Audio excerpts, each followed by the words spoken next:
Wallahi kitufu tuyogere.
Mama la DC kwa government ate n'abakulembeze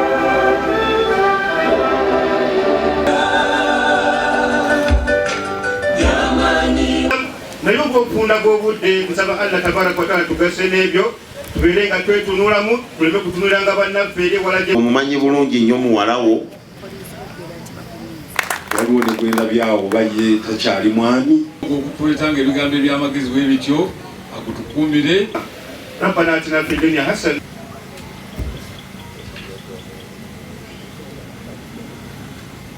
amufunzo bw'ekitabo وصلى الله وسلم على سيدنا محمد وعلى آله وصلى الله وسلم على نبينا محمد وعلى آله وصحبه وصلى الله وسلم على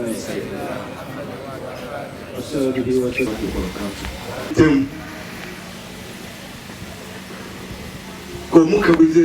Allahu Akbar, Allahu Akbar. Bonna babeereyo yonna ebisiimibwa bye tukola naye nammwe nsaba Allah abalungane abantu mubaweereze buweereza. Allah tatuwangako kuwa emirundi mingi nga tujjawo ate buli lwe tujjawo Buganda, Uganda gye tugenda otuwa obwenkanya otuwa okwagalana otuwa okussa ekimu olw'ekitabo kyawe kya Mukama.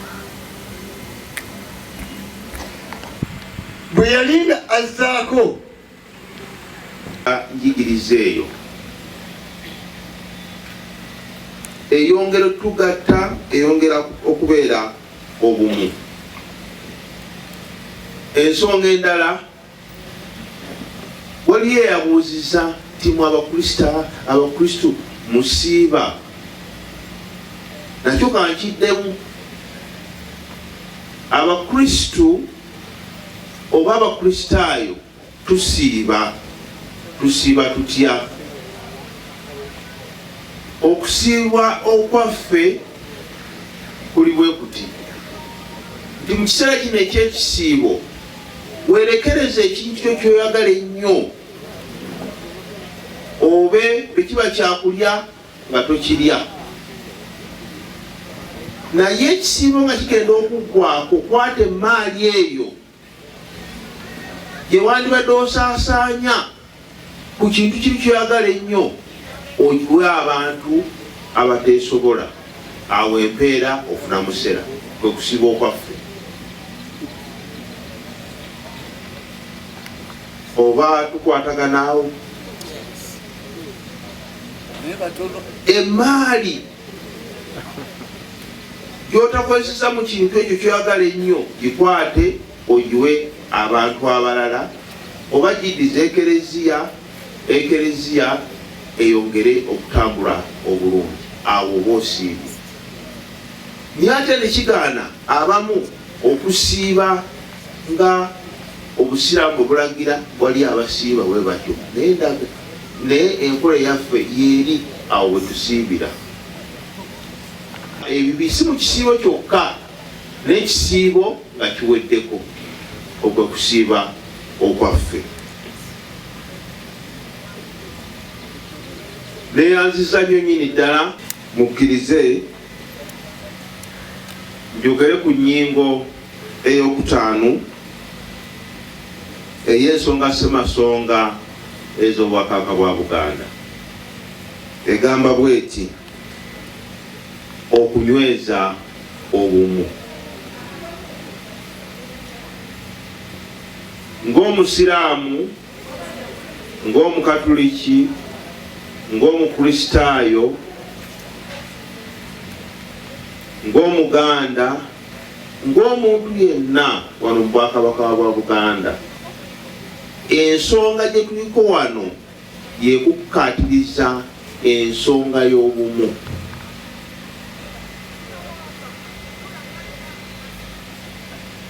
Awatali kwogera lulimi lumu, awatali kukolekana wamu,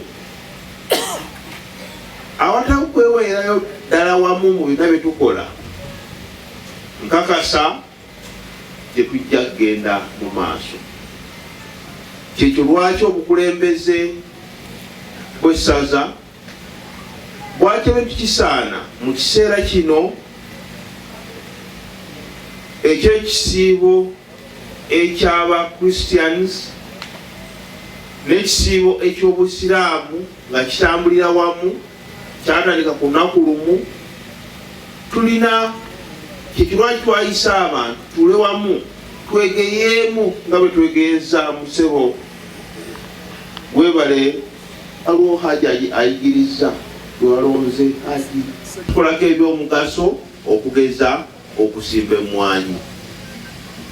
Mbakubiriza enduuka wano weeziri nnyingi, enkuba etonnya, mujje mugule endokwa mu kiseera kino tusimbe emmwanyi tusobole okufuna essente ezituyimirizaawo. Mu nsonga semasonga ez'obwakabaka bwa Buganda yeeno okukola obutakwera, okwekulaakulanya n'okusitula embeera z'abantu mu bwakabaka. Kaadi yakyogeddeko okukola obutaweera, okusitula embeera z'abantu mu bwakabaka nga tetukoze n'amaanyi na bwerufu na magezi na kwewaayo. Nkakasa n'obusiraamu tebusobola kugenda mu maaso, obwakabaka tebusobola kugenda mu maaso. Awo nno mbakubiriza tweyongere okukola n'amaanyi okusitula embeera zaffe. Awo nkubiriza abantu ba Katonda mwenna abali wano, abasiraamu n'atabali basiraamu, Katikkiro atukubiriza okulaba nti tetwetundako ttaka lyaffe wabula tulikozese. abagira ki betutwala emirundi egyo ebiri tutegeera nti bano betutwala tubasaasire, nabo bategeere nti tulina abatutwala, ensi ejja kutereera. Naye eggayaŋŋano liyitiridde. Ensi bw'ebeeramu eggayaŋŋano tegira ki, tetereera. Ffenna Katonda yatwenkanyanganya, yaga nti annaasu siyaani, annaasu siyaani, abantu benkanankana ka asnaani mishti, balinga amannyo g'ekisanirizo. Ennaku zino ebisanirizo byagira ki, byavaawo, naye nga buno obutono n'obunene bonna byenkana ki wamu. Ekyo ekisanirizo oba fufu abakadde fe tumanye ebisanirizo naye ndowooza tubikyabimanyi, naye ebikizani nti ffenna twenkanankana ka asnaani mishti, ng'amannyo gaki g'ekisanirizo. N'olwekyo buli muntu tumutwale nti alina obuvunaanyizibwa mu ggwanga, tutwale kyalina kyayinza okuyamba, tutwale nti toyinza kubeera mu nsi wekka neetereera, wabula ono gw'oli naye yayinza okuyamba. Naga nti annaasu nti mahbu taata lisaani, omuntu yekwese wansi wa lulimi lwe bw'oba oyagala okwekweka sirika naye bw'oba nga twesirise ne bwonoogenda e Mombasa ne bwonoogenda ekibajja kuno nayo olulimi lwe lukukuuma obeere mu nsi ng'oliki mulamu. Waliyasa abaituka ensonga eyokubiri weemalire ku mirimu gyo. Weemalire ki? Ono omusomesa gwe omulunzi omulimi weemalire ki? Bajja kukugaanira kyamusajja bamuwaayite bwezi yabadde muki mu nnimiro ye bana abanyolyo mulimu abalyolyo gwe nino oyo yabadde ze yamuyiseko wali ngaali mu nteeze agambye atya waliyasa abaituka gaziya emirimu gyo gyokola. Ensonga esembayo wabuki ala khatiatika ebisobyo ebiwaza bwojja okubiwoza weekabireko onoobyanukula otya ewa Katondawo. Ebisobyo byoyize ki byokoze bwojja okubigira ki okubyanukula weekabireko omwegayire nsonyiwa kino nsonyiwa kino. Tewali ku nsi kuno mutuukire wabula buli muntu fenna tuli bajeemu illa okujjako omuntu kullukum kkirize okubeera nga okusiiba kwaffe akukkirize ate buli muntu abeere nga atwala munne nti mulamba. Tewali wa kitundu tewali ki bwe tutwala nti bannaffe buli muntu wa mulamba Mukama Katonda atuyamba fenna kullukum min Adam wa Adam min turab. Mwenna mwava mu Adamu, Adamu yafaaki mu ttaka. Tewali tegedde bano babazika ettaka mu ttaka tewaliwa fenna. N'olwekyo buli muntu atwale munne nti ayina obuvunaanyizibwa okumuyamba. Oyo gwogaya nze lumu amaleetera ekyafaayo nalina emmotoka nalina kibaganira wamu okujjako waliwo akantu akamu akatera okubaawo akatera okugamba nti abasiraamu oba oli awo gavumenti eno tetuwagala naye njagala kukikakasa nti gavumenti eno etwagala ng'abasiraamu. Wabeerawo ensobi ezikolebwa omuntu ng'omuntu kinoomu naye njagala nkimenyewo era nga nsaba busabi saba Mukama wange nti ensonga yonna bwe bangezze gy'oli nga waliwo omwana yenna akwatiddwa bantegeezeeko ate nange nja kutegeezaako baradisa abo tulabe bwe tutaasa abaana baffe. Naye waba nsonga tukkirize nga nti mwami Ssemakula alina ensobi gy'akoze bamuvunaane nga Ssemakula naye si ddiini kubanga lwaki bwe mba njogera bwe ntyo olwaleero tusiibye ekisiibo kyaffe bulungi nga teri atukubye ku mukono. Olwaleero abagenze Makka bagenze nga teri abakubye ku mukono. Aba pulezidenti awadde abasiraamu hijja empitirivu ennyo kati yatongedde hijja 200 buli mwaka. Kakati ne ku mulundi guno era weeziri era bagenda zigaba ne bannamukono mulimu abajja okuba abazira kisa bazifunemu. So message yange y'olwaleero ku mukolo guno badde njagala kugumya bugumya Ssebo Ssekiboobo nti gavumenti tukolagana nayo bulungi era naye ekolagana naffe bulungi.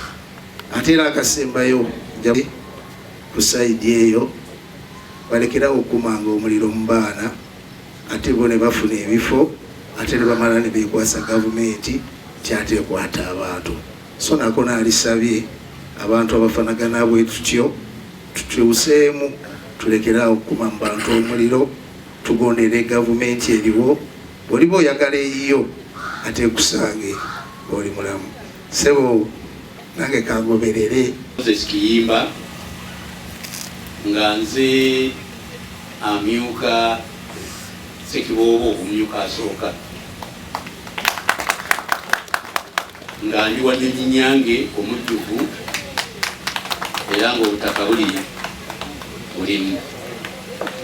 Awo ngenda okusinziira njogere ekigambo kimu oba bibiri then Mukama waffe ayogere gye muli. Bassebo ne bannyabo, ssebo omukulu w'ettwale, buli abadde wano aboogedde babadde batendereza ekikolwa kino eky'obwa Sseruganda.